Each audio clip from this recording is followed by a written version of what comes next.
Hi friends, ఒరిస్సాలో ఉన్న పూరీ జగన్నాథ్ స్వామి ఆలయం ఇది.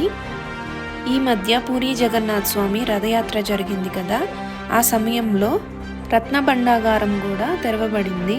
1926లో గజపతి రామచంద్రదేవ్ జగన్నాథ ఆలయ పాలనాధికారిగా ఉన్నారు. 46 ఏళ్ల తర్వాత రత్నభండాగారం తెరిచారు.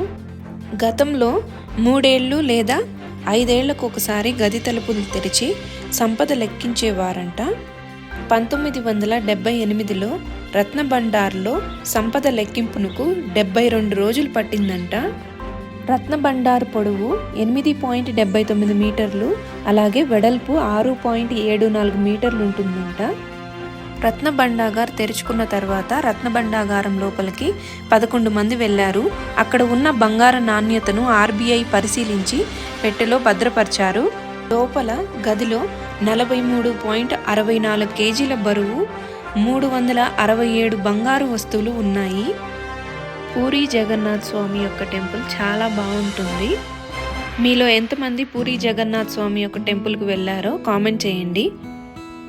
ఈ వీడియో మీకు నచ్చినట్లయితే ప్లీజ్ సబ్స్క్రైబ్ చేసుకోండి, లైక్ చేయండి, షేర్ చేయండి. Okay friends, see you next video.